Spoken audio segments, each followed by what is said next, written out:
We begin today in the Mishnah, Daf Samach Dal Damar Aleph. Zok Heilige Mishnah, the first Mishnah, Tapere Yomot.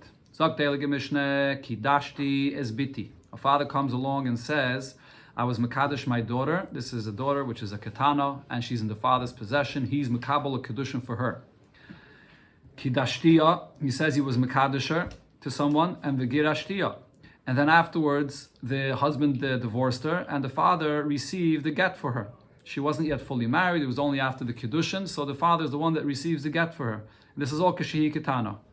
Vaharehi Ketana. And right now, when the father is saying this, she still is a Ketana. Nema. The father is believed to say this, and the significance of this is that now she would become possible to marry a Kain, because she's a Gerusha. Now, if the father came and said, Kidashtiya, I married her off, V'girashtiya, and then I received the get for her, Kishihi Ketana, and this all happened when she was a Ketana, when she was in my possession, Vaharehi Gedaila. But now she's a Gedaila, and at this point, the father doesn't have the ability to do this. So the father is not believed to say that this happened, or he did this for her. A third case, Nishbis Upidisiya. If a father comes and says that my daughter was captured amongst Goyim. Now, what happens with a Jewish girl that gets captured amongst Goyim, Rahman al-Islam, is that because of a suffix that they were mezana with her, so then she becomes possible to marry a Kohen as well. So the father says she was captured, and I redeemed her. Ben she ketana, ben she gedola. Whether she was a ketana, whether she was a gedola, when the father is saying this, the father is not going to be believed to say anything about this. Okay, so the main thing the Gemara here is going to discuss is, what is the pshat in this Mishnah? Why in the first case of the Mishnah is the father believed, and why in the other two cases of the Mishnah is the father not believed? Fragt the Gemara, Maishna Reisha or Maishna Seife. What's the big difference? Why in the beginning, the Reisha of the Mishnah is the father believed to say regarding his daughter, which is still a Ketana, that he married her off and he received the get for her? And why in the Seife is he not believed? The other two cases in the Mishnah is he not believed? Says the Gemara, the answer is Reisha Biyade. In the Reisha, since his daughter is still a Ketana right now, so it's in the father's hands to be Mekadosher. And then if the husband wants to divorce her, who's the one that receives the get? It's the husband that's the one that receives the get. So therefore, since this is in the father's hands to do this, he's believed. Rashi here says that this is what's called Maler L'Shaker. Since it's something that he can do now, he can passel his daughter in this way, so why would he lie about this? If he had an interest to passel his daughter of marrying a Kohen, doesn't want his daughter to marry a certain Kohen, he can go ahead and do this. So therefore, if he says that he did this and that this happened, he'll be believed. But Seife, when it comes to the Seife, Lav Biyode, this is something which is not in his hands anymore. Both in the second case of the Mishnah, when his daughter is right now a Gedaila, so she's not in his possession to marry her off, and in the last case where he says that she got captured and he'd redeemed her, this that Goyim should capture her is not in the father's hands to make this happen. So therefore, in those cases, when he's saying that a psul happened to his daughter in a way that it's not something that he can do anything about it, so therefore over there, the father is not believed to say such a thing happened. Okay. There's another detail here, it's relevant for the Hemshech of the Gemara. When a Jewish girl gets captured amongst Goyim, there's actually a bigger psul than if she got married and got divorced. Because if she gets captured amongst Goyim, not only is she going to be possible to marry a Kohen, because she's a Grusha, but she's also going to be possible to eat from Truma. So it's an additional psul that once they were Mizana with her, she becomes possible to eat from Truma. It's an additional psul. And that's something that's not in the father's hands to do. Okay, so now the Gemara over here asks on the last case of the Mishnah that the father does not, what we understand in the second case, when she's now a Gedaila, so his daughter is out of the father's possession, there's nothing that the father can do to be Mekadosher, that she should get divorced. But in the last case of the Mishnah, which is that she became puzzle by the fact that people captured her, so this the Gemara also said it's not in the father's hands to puzzle her. But in that the Gemara asks, is this not in the father's hands? Isn't it in the father's hands to marry off his daughter to a chalal? Who's a chalal? A chalal is a pasal kain. A chalal is someone that was born from a kain gadol, let's say, that married an almana. When a Kohen Gadol marries an almana, he's not allowed to marry an almana. A child that's born is a chalal, and a girl that gets married to this chalal, the kapasla mikahona. What happens is then she becomes pasul from kahuna. She becomes pasul from marrying a kohen. She becomes pasul b'chlal from kahuna. I think also from eating truma she becomes pasul. So if so, why are you saying that when the father says that his daughter was captured and she's possible to kohuna, that it's not something that the father could cause? True, the father can't cause that she should become captured, but the father could passel her by marrying off to this chalal. Says the Gemara, haloi kashya. That's not a question, because we can say Ki Rab Dustoi ben Yehuda. Our Mishnah follows the opinion of Rab Dustoi ben Yehuda, which is actually brought later here in this Masechta. The Omar, he said, B'nois Yisrael mikveh tara l'chalolin. That B'nois Yisrael are a mikveh tara for chalolin. What this means is, he said that a chalal, a daughter from this chalal that married a bas Yisrael, what happens is that the children of the bas Yisrael, that is, a daughter that's born from this marriage of the chalal, is actually kosher to go get married to a kohen. That's what Rabbi Stoi ben Yehuda says. And similar, so Rashi says, he also holds that the same thing also regarding someone that marries a chalal, and then the husband, the chalal, dies. This wife that married the chalal does not become pasuk to kohuna. And the Gemara's question was that if you marry a chalal, a kohen, which is a chalal, now you become pasuk to marry any kohen. But Rabbi Stoi ben Yehuda holds no, that the daughter that's born from this marriage is not pasuk to marry a kohen, and the wife of this chalal, if the husband, the chalal, passes away, is not pasuk to marry a kohen. So therefore, this is not something that will passel the daughter.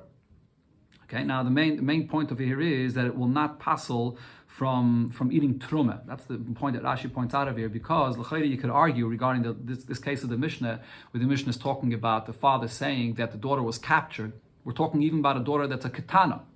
The father could certainly marry her off, and then she'll become divorced, and then she'll be possible to marry a kohen. But he won't have the koyach to passel her from eating truma. That's the main thing that we're talking about over here, a full psul. And this the Gemara is saying is no, that the girl that marries a chalal, when the husband, the chalal, dies, she can still go and marry a kosher kohen. But the Gemara asks further, here the Gemara is going to go through different cases, different possibilities, that it's still possible for the father to passel his daughter from marrying a kohen and even eating truma. How is that? The father can go and marry off his daughter to a mamzer. And when a Jewish girl marries a mamzer, what happens is she becomes then passel to marry a kohen. She becomes passel to eat truma, so the father could do that as well.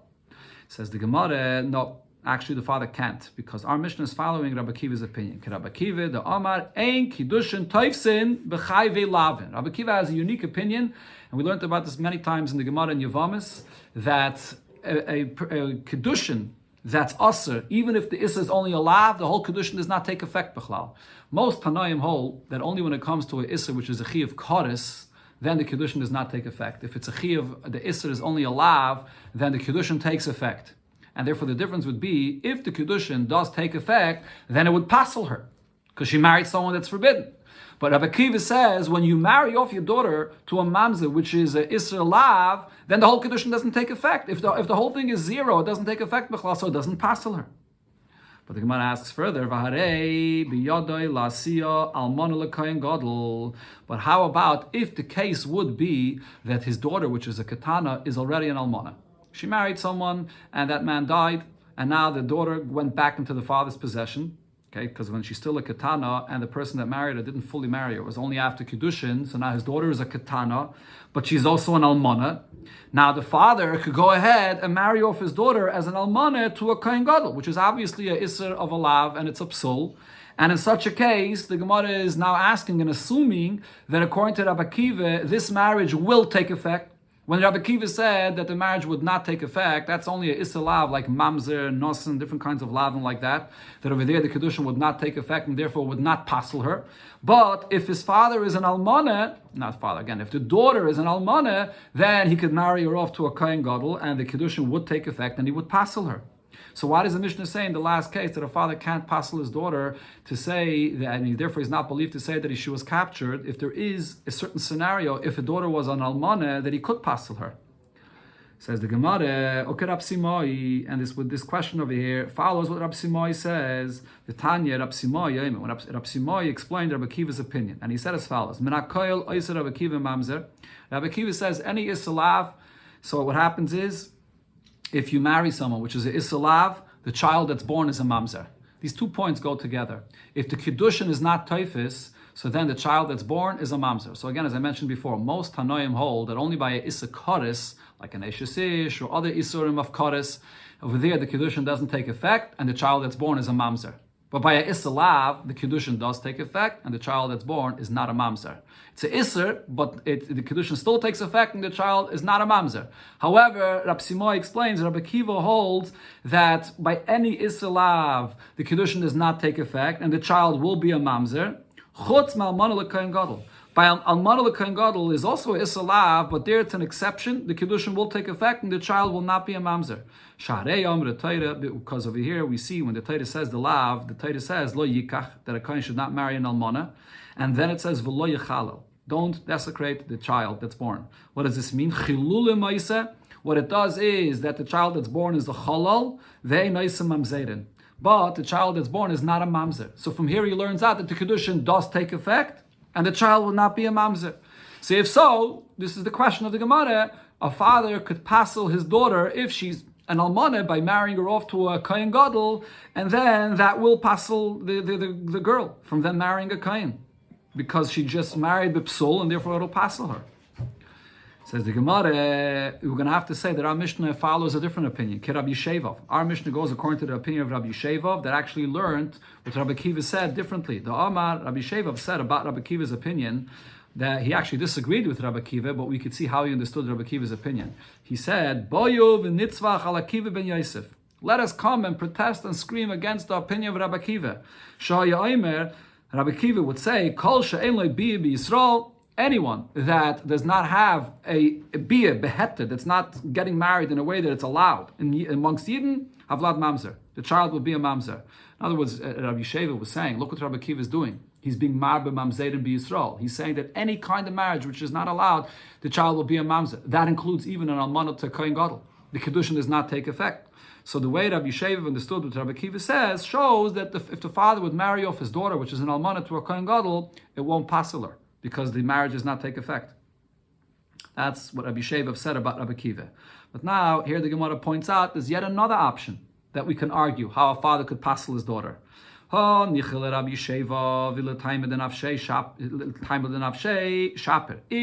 Sheva here was saying, that let's scream against Rabbi Akiva, he was saying this as an opinion of himself, meaning he was looking at what Rabbi Akiva said, that anyone, that there's an Isser Biyah, that you're not allowed to get married, the child that's born is a mamzer, and the marriage does not take effect. If that's what Rabbi Sheva meant, so then that includes taka any case. Now what the Gemara is about to say here is, what the Gemara is focusing on now is that there's another situation.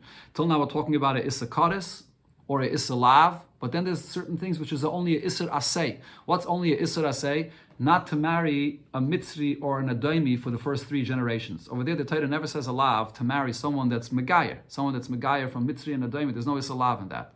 There's an Isser Asay. Because the Torah says an Essa that you have to wait 3 generations. If you marry before those 3 generations, you're over on an Isser Essa. Now the question is, when Rabbi Akiva said that the child that would be born from a marriage that's forbidden will be a mamzer, the marriage doesn't take effect, and the child is a mamzer. Did he say that about this Isser of Essa as well? So now the Gemara says, if Rabbi Sheva was saying time in the nafshay, so then Rabbi Sheva, in his words, what he was saying was, any time when there's an Isser Biyah, the marriage does not take effect and the child is a mamzer, including an Isser Essa. So there's no option of a father to passel his daughter by marrying her off to a Mitzri because the marriage wouldn't take effect. But if all Rabbi Sheva was trying to say is that Rabbi Simoy is wrong. Rabbi Simoy said that Rabbi Akiva holds that when Almana marries a Kohen Gadol, the child is not a mamzer. And on that, Rabbi Simoy was coming to say that even there, when an Almana marries a Kohen Gadol, the child will be a mamzer. But even Rabbi Sheva will agree that if the Isser is only a Esser, then Rabbi Akiva will be made there that the child is not a mamzer, and the marriage takes effect. You say, if so, our question on our Mishnah would be, the father still has a way of how to passel his daughter to a Kohen. By marrying his daughter off to a Mitzri or an Adoimi in the first 3 generations, it's a Issa Essa, the Kidushin takes effect, and because she married someone which is Asr to her, that passels this girl, his daughter, of marrying a Kohen. So why are we saying that it's not Biyadai to passel his daughter? It is Biyadai to passel his daughter. So after all of this, the Gemara comes and says that the whole pshat we said here in the Mishnah is incorrect. Amar Ravashi, so Ravashi says, is this logical, B'chlal, to say that the pshat that we said in the Mishnah is correct? Reisha, what did we say? That in the Reisha, the fathers believed Mishum de Biyadai. he's believed to say, when his daughter is still a katan, he's believed to say that he was Makadisher, and then he received a get for her, and he passes her to a Kayin. And we said, why is he believed? Because it's in his hands to do this. So he asks in this, is this really in his hands? The father could marry her off to someone, to whoever he wants, but could he receive a get for her? The husband is the one that has to decide if he wants to give a get. You can't say that this is in the father's hands to do this. Another point. Even when we say that a father has the possession over his daughter to marry her off to whoever he wants, but it's dependent also on the man. The man has to agree to marry this girl. So if this person says that he's not interested in marrying his daughter, is he able to marry off his daughter to whoever he wants against the will of this man? The father can't just go and marry her off to whoever he wants. So what Rav Ashi is pointing out is, what's the pshat in the Reisha of the Mishnah? How can we say that in the Reisha of the Mishnah, a father is believed to say that he married off his daughter and received a get for her because it's in his hands? It's not in his hands to do this. Hello, Rav Ashi. So therefore Rav Ashi says, the pshat in the Mishnah is different. Reisha, in the Reisha of the Mishnah, when a father has a daughter, which is a ketana, Rachmana Hemne. The pasuk says that a father is believed, not the possession the father has over his daughter is also that the Torah says that he has the possession in the sense that we trust him to tell us what the status of his daughter is. As Rav Huna said, how do I know that a father is believed to say the status of his daughter, which is still a ketana, and we will trust what the father says? Again, nevertheless, as bitoy minat Torah, and we see minat Torah that a father is believed for this. Shenema, the pasuk says, as bitoy nesati lishazeh, that he says, I married off my daughter to this man. Leish, the moment the father says that I married off my daughter to a man, and he doesn't identify who that man is, asra. He asks her. Now she can't marry anyone if the father will not identify who that man is.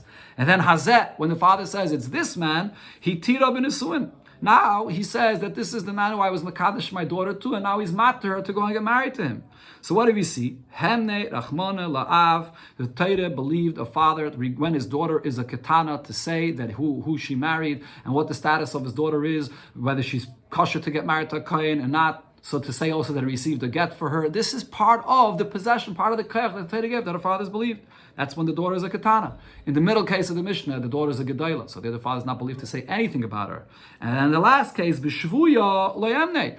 In the last case of the Mishnah, even though his daughter is still a ketana, and l'chayda by a ketana, a father is believed to say what her status is, but he's only believed to say what her status is regarding marriage, but not regarding this that she got captured. That it's Torah says is bitin asati lishazet, not negate to captivity. So therefore regarding that, the father is not believed.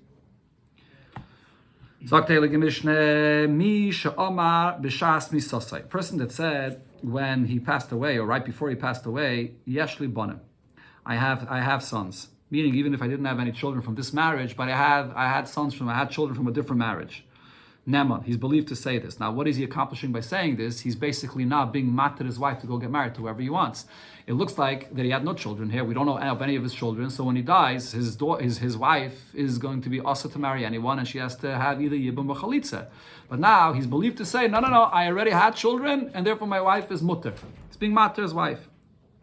However, if before he passes away, now we don't know that he doesn't have any children, but we also don't know that he has any brothers. And before he passes away, he comes and says, Yesh li achim, I have brothers. And therefore, there's someone that will have to do yibum for my wife. If there's no brothers, then there's no yibum. He comes and says that there's brothers, and now he's asering her. She thought that there's no brothers, and she'll be able to get married to whoever she wants. Ein ne'eman. He's not ne'eman to aser her. So the Gemara will explain all this. Let's see. So the Gemara Alma, now from our Mishnah, what I see is Neman lahater. A husband is believed to be lenient, to be mater his wife to go get married by saying that he had sons from a previous marriage. But vein Neman lesser. He's not Neman to say that he has brothers to ask her, to say that she has to have yibum. That's what our Mishnah is saying. It says the Gemara, name him asnissen, the like Rab Nosson. So it seems like our Mishnah is not following what Rab Nosson says. The Tanya and Abraisa we learned, the Shas, Kidushin. What happens if when it came to the time of marriage, when he was getting married to this woman? So Amar, he tells her, Yesh loy bonim, I have children from another marriage. He's basically telling his wife that don't worry, if I die, you're not going to be stuck with Yibam because I already have children from another marriage.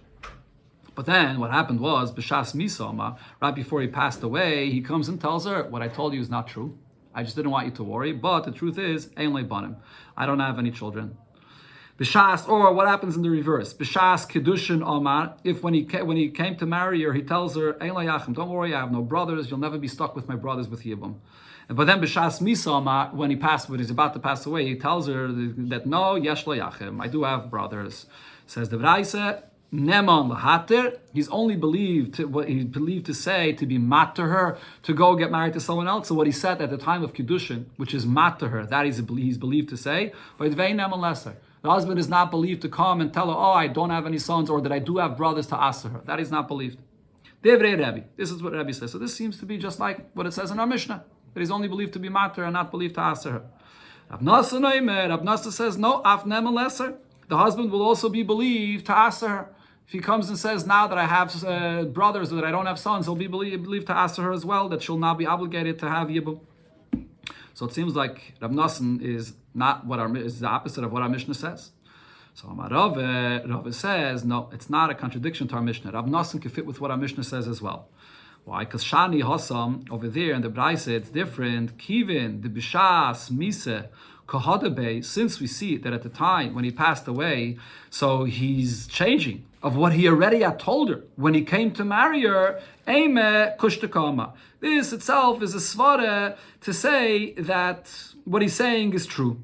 Right? Because we see over here that the reason, why is he saying this? Bishasi passes away. He's saying this Bishasi passes away because he's basically having a hitter tshuva. He's like, when he married her, he was saying to his wife that I had sons from another marriage, or I have no brothers, because he Pasha wanted to marry her. He didn't want her to be concerned that one day she may be stuck with Yibum. So he told her this. But now, before he passes away, why is he telling her something different? He wants to say the truth before he passes away. That's what it looks like over here. So therefore, it's in such a case that Rab Nosson says that kushtakama, that he's saying the truth.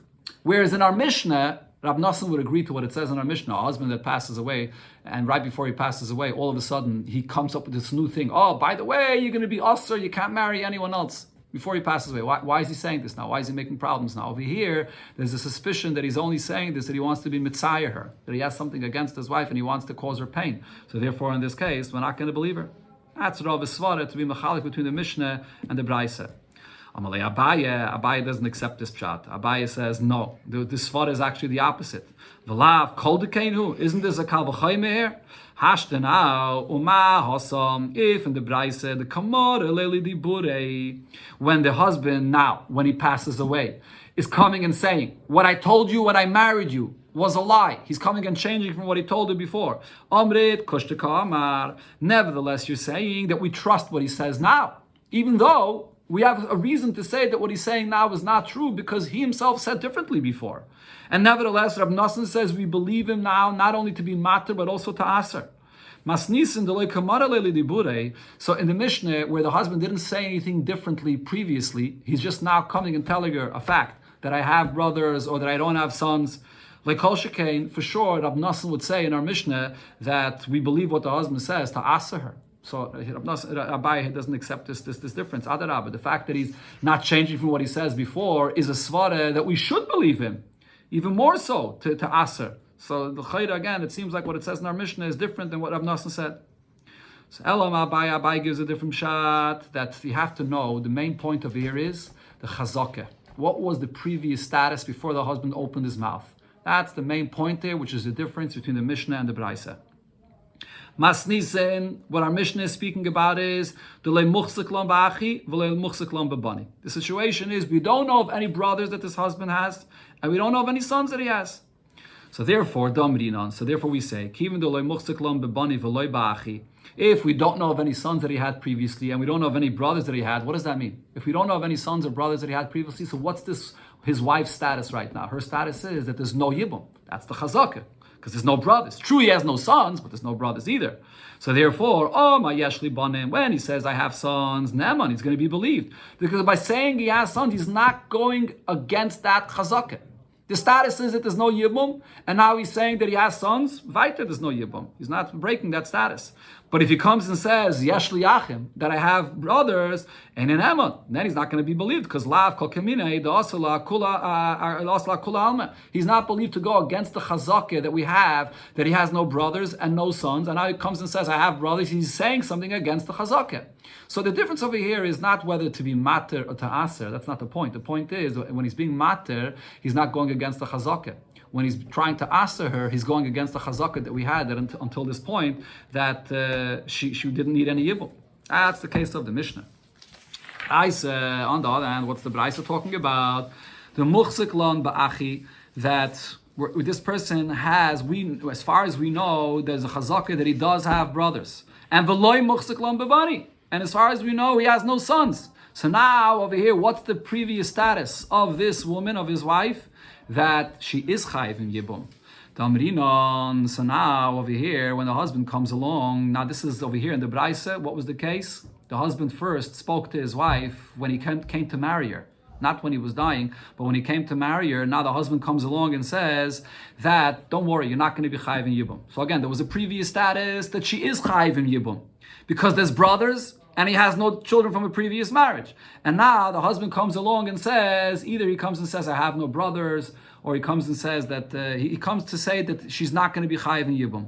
Male l'shaker. So over here we say, Damrina, we say, Male l'shaker. Why should the husband lie about this? When he comes to marry her and he's trying to tell her that she's pater from yibum, there's a reason to believe the husband when he tells her that now her status is that she's pater from yibum. Why? Male l'shaker. What does the Gemara mean by Male l'shaker? My kamar, what is he trying to say? That she shouldn't have any yibum. Matzi Amar patana lacha. If he wants to assure her that she shouldn't be worried that she'll be stuck with yibum, he can just tell her and assure her in a very easy way. Don't worry, if before I pass away, I'll give you a get. And if he gives her a get, she won't need to have any yibum. Right, so when he comes, again, the previous status of this woman was that she was chayiv in yibum, because we didn't know of any sons that he had before, and we know that he has brothers. But now when he comes to marry, he wants to assure her that she will not have to have yibum. And what is he telling her? Why won't you have to have yibum? Because I have no brothers. We believe him. Why? Because he has such an easy way to pater her from yibum. Male l'shaker. This is the concept of miga, right? Male l'shaker. So therefore we trust him to say that he does not have brothers. That's therefore we believe him for what he said at the time when he married her. Now the question becomes, after when he married her, that she will not chayiv in yibum. Now, before he passes away, he switches. Before he passes away, he comes and says, no, I'm sorry to let you know, you will be chayiv in yibum because I do have brothers. Now, what happens now? So here there's the machlekes of Rabbi and Rav Nosson. Rabbi holds, Mali l'shaker ki edim domi. When he came to marry her, that you're not going to be chayiv in yibum, and we trusted him because of this migu, the trust goes so far that it's equivalent to edim. And therefore, va'asu edim, his words now are so powerful like edim and okri chazakeh. It uproots the first status that she had before he opened his mouth to speak to her when he married her. What was the first status? That she is chayiv in yibum. But now that the husband said that I have no brothers, and he said that she's not chayiv in yibum, so this created a new chazakeh, a new status that she's pater from yibum. Now, once there's this new status that she's pater from yibum, and it's as strong as edim, it's a migu, and in this migu here, the Gemara says is as strong as edim. Now, before he passes away, there's no way he can come and tell her that, sorry, you are going to be chayiv in yibum, because then he's speaking against a chazakeh. Which chazakeh? Or actually against edim, even more so. Now this edim that uprooted the previous status that said that she was chayiv in yibum, and now we have what he said when he married her, which is a migu, which is as strong as edim. So therefore we now have edim that say that she's pater from yibum. So there's a new status that we have now that she's pater from yibum. So he can't come now before he passes away to say that you're going to be chayiv in yibum. That's Rebbe's opinion. However, Rab Nosson says, Mali l'shaker, the fact that we believe the husband when he married her to say that she'll be pater from yibum, so yet we believe the husband taka because he has a migu, because he could have given her a get, he could have assured her that he would give her a get, so he's believed with that. But it's not as powerful as edim. It doesn't mamish create a totally new status over here. Ki chazake domi, So the fact that we believe the husband at that point is only as strong as a chazakeh, and le'asi chazakeh v'akra chazakeh legamri. So the words that he says now to her, that she's going to be potter from Yibum, is not powerful enough to completely uproot the previous status that she had, that she was chayiv in Yibum. It sort of, it equals it out. Rashi explains what happens is, as long as the husband says that she's potter from Yibum, so we're going to accept that status, because it takes away the previous status that she was chayiv in Yibum, but it doesn't completely uproot it. We sort of don't know, we don't have reason to say now that she would be chayiv in Yibum, but we're not 100% sure. It doesn't create like Eidim Mamish, a new status that she's potter from Yibum. So therefore, we are going to believe the husband at that point. There's a cloud. Rashi says, a person that says something and he's not gaining anything out of it, he would just cause someone else to sin. Why would he say such a thing? So when he comes and tells his wife, when he's marrying her, that he's trying to assure her that you won't have to do Yibum, so we trust him at that point. But on the other hand, though, if before the husband passes away, he comes and says, sorry to let you know, you are going to be chayiv in Yibum, we're going to say now that this goes back to the previous status that she had before he spoke to her when he married her, and the first status that this woman had was that she is chayiv in Yibum, because that first chazakah was never totally uprooted. The words that he said when he married her, he's believed, and there's a mali l'shaka, but it doesn't completely uproot that first status. So therefore, when he speaks now, before he passes away and says she's chayiv in Yibum, he's going to be trusted in that. That's the pshat over here. Okay, let me just say one short point over here. This Gemara is unique. Here it says in the Gemara that the koyach of a mali l'shaka, which is known always in the Gemara also as a migu, is as strong as Adam. You won't find this anywhere else in Gemara. Usually the Gemara does not consider Migu to be as strong as Adam. Adarabah, Adam is the strongest thing in the world. The Gemara clearly says that Migu cannot go against Adam. But over here, the Rishonim have different explanations of why this Migu here is different. Over here, this Migu where it's biyodai to give her a get is a stronger koyach for this Migu more than any regular Migu. So this is not a usual concept. Okay, let's go right to the next Mishnah. A person marries off a daughter of his to a man, and he doesn't specify which daughter. So now he has daughters which are in his possession to marry off, and he has daughters in his possession that are not his to marry off. So Eina Boigris Bechlal. Now, so he didn't tell this man which daughter is married to him. So if he has a daughter which is a begeres, which is after 12 and a half, it's not in the father's possession, so it's not included, and there's no possibility Bechlal. So there's no chash that that's what the marriage is for.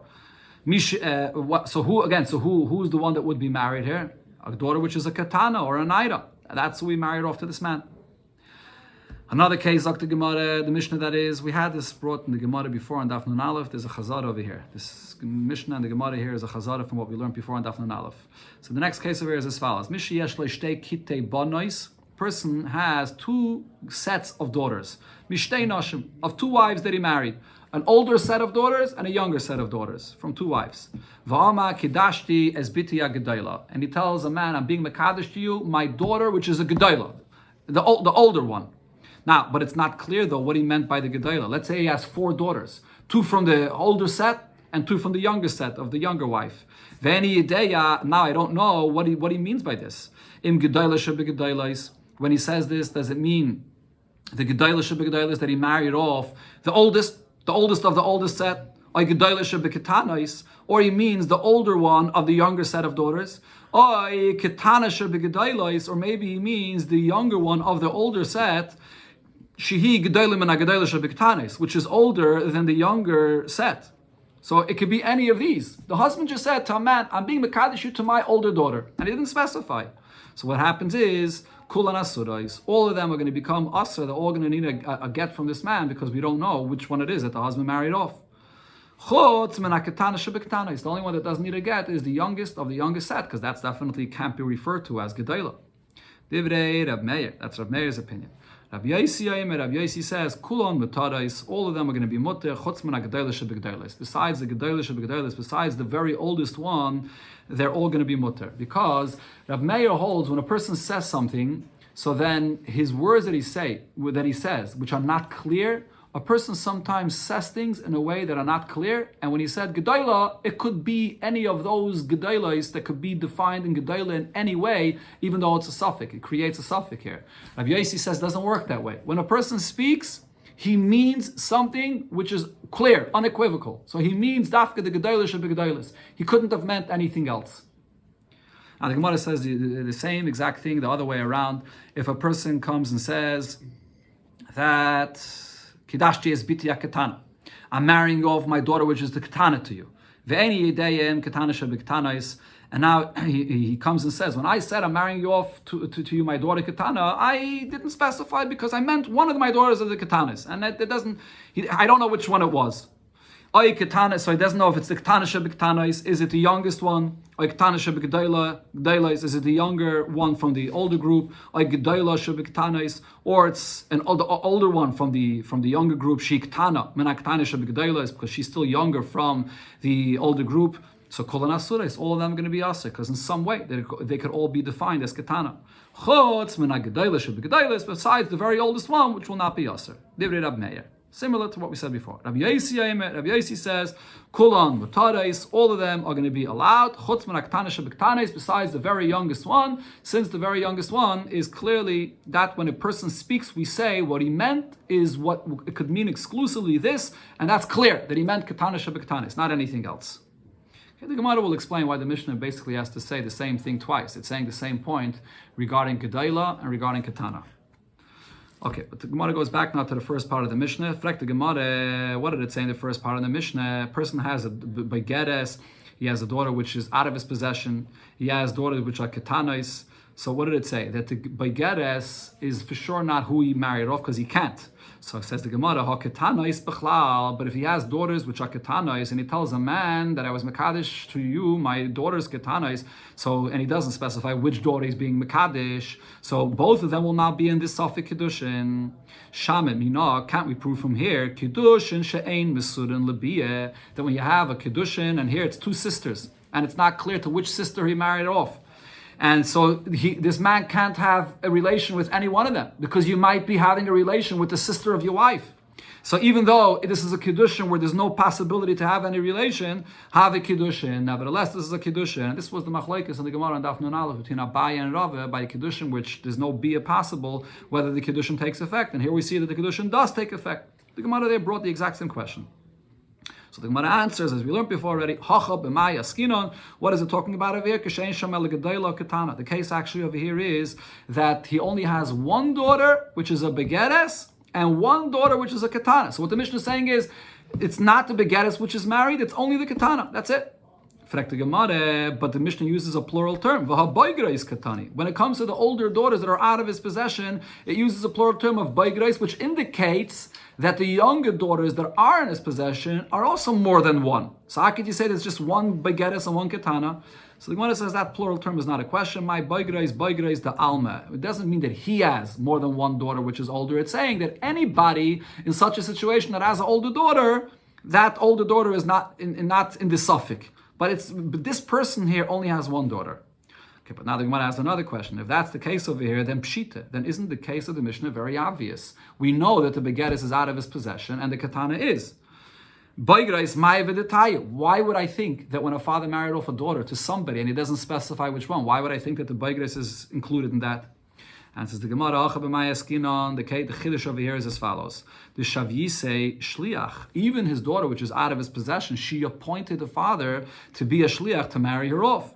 Ma'od the Tema, I would think to say, when a father received a Kidushin from a man for one of his daughters, so now it's not only for the katana, it could be also for the begeres, even though the begeres is out of his possession, but she made him a shliach. So maybe he received the Kidushin for this begeres that appointed the father to be a shliach for her. Kamash Malon, that's why the Mishnah is saying that even when the begeres made the father a shliach, the father will not leave a Kidushin of something which he has a na from it, which is the ketana, because he gets to keep the kesef Kidushin for himself. And he would marry off his daughter of Begeres, where he does not get to keep the Kesef Kiddushin. Even if the daughter appointed him to be a Shliach, but who gets the Kesef Kiddushin? He has to give it to his daughter. She's independent. He's just doing a Shlichus to marry her off. But the Gemara asks him that, Milo Yaskinon, if you're saying that she appointed him as a Shliach, can't it be that the case over here is, the Amra Le, she said to her father, Kiddush Loch, the money of Kiddushin will belong to you. So he has a no in either case. So why would we say that the Kidushin goes on the katana, not on the begeres? The father has a no in either case. Filahachi, so the Gemara answers, nevertheless, I would say, Lo shavik inish mitzvah derami alei. Person does not leave a mitzvah that is upon him. He has a mitzvah to marry off his daughter, a ketana, v'av mitzvah delei rami alei. And he would go and do a mitzvah or do something which is not a mitzvah that is his obligation. It's not a daughter which is in his possession. So therefore, that's what the chiddush of the Mishnah is. He has one daughter, a begeres, one daughter, a ketana, and nevertheless, the father is marrying off his daughter, the ketana. He'd rather marry off his daughter, a ketana. The next case of the Mishnah was Mishi Yeshle Shtei Kitei Banais. A person has two sets of daughters. The Gemara brought the machlokes of Rav Meir and Rabbi Yosi both when the father said that he's marrying off the Gedola and when the father said he's marrying off the Katana. Why did it bring both of these cases? Says the Gemara, it has to say both of these cases. The Yashmin and Kamaisa, if it would only say the case where the father says he's marrying off his daughter a Gedola, and he used the term Gedola, and it's not clear who the Gedola, who the older one is, maybe over there, Rav Meir says that the term Gedola could include anyone that's older than someone else in the set of daughters here. Even the Ikke Zutra Mina, since there is a younger daughter than this, Lahach Gedola Karila. So he refers to the Gedola as Gedola. So Rashi explains the reason is because a father using the term Gedola is a praise, is something positive. So maybe he used the term Gedola to say that even though it's not my oldest daughter, but he wants to tell this man that he's married, that's marrying his daughter, oh, I'm giving you my older daughter. It's a way of praise. So that could be referring to any of his daughters. When it comes to the other case where a father said Ketana, why would he use the term Ketana if he's not talking about the very youngest daughter? He's not trying to say any praise by using Ketana. Ketana is not a praise. So then why would it be referring to anyone? Maybe over here, maybe over here he would agree to Rabbi Yosi, the Ketana, Lahach Ketana, the Kula Karila. That he would only use this term, which is the opposite of praise, to say that she's young, only if he would be referring to the one that's actually the youngest one. And on the other hand, if I would only say this case, I would say Baha Kamer Rabbi Yosi. Maybe I would say only in the last case over here by Ketana, Rabbi Yosi says that he for sure meant the youngest one because there's no praise in this, so he probably meant the youngest one. Avo Bahach, when it comes to a father saying that he's marrying off a Gedola, maybe we would say Rabbi Yosi agrees that a father uses such an expression because he wants to make the man feel good that I'm marrying you off to one of my more mature, older daughters, even if she's not the oldest one, maybe everything goes into the suffix. So therefore, the Mishnah to say both of these cases.